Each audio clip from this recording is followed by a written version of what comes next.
नमस्कार मित्रों, कथा शुरू करने से पहले आपने अभी तक हमारे चैनल भारत की कथाएं को सब्सक्राइब नहीं किया है तो सब्सक्राइब कर लें और वीडियो शेयर जरूर करें। तो शुरू करते हैं आज की कथा।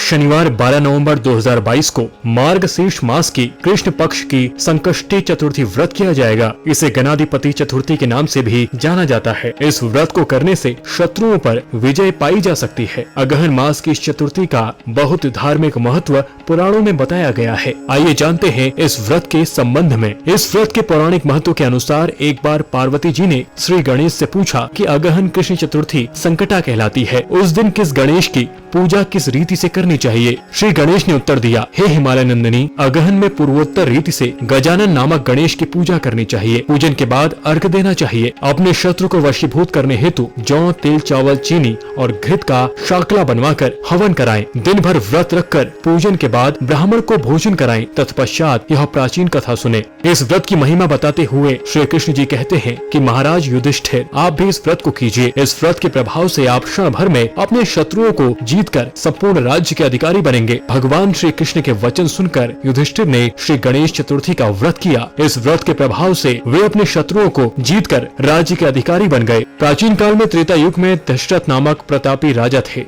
वे राजा आखेट प्रिय थे। एक बार अनजाने में ही उन्होंने एक श्रवण कुमार नामक ब्राह्मण का आखेट में वध कर दिया। उस ब्राह्मण के अंधे माँ बाप ने राजा को शाप दिया, जिस प्रकार हम लोग पुत्र शोक में मर रहे हैं, उसी भांति तुम्हारे भी पुत्र शोक में मरण होगा। इससे राजा को बहुत चिंता हुई। उन्होंने पुत्रेष्टि यज्ञ कराया।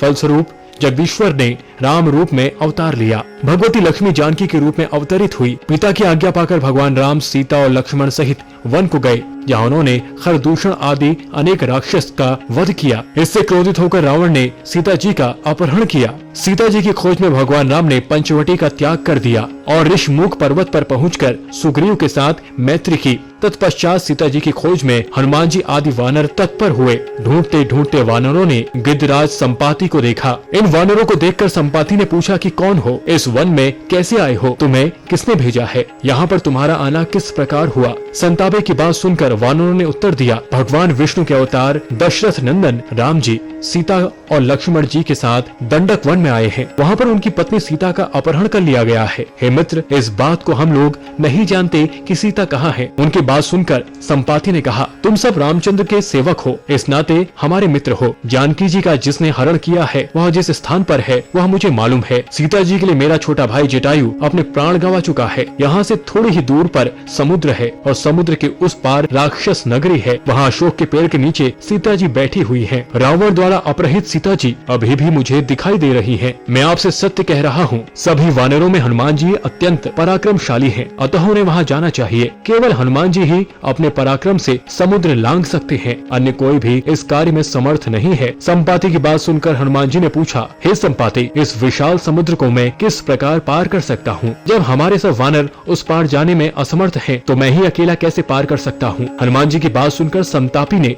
उत्तर दिया, हे मित्र, आप संकट नाशक गणेश चतुर्थी का व्रत कीजिए। उस व्रत के प्रभाव से आप समुद्र को क्षण भर में पार कर लेंगे। संपाति के आदेश से संकट चतुर्थी के उत्तम व्रत को हनुमान जी ने किया।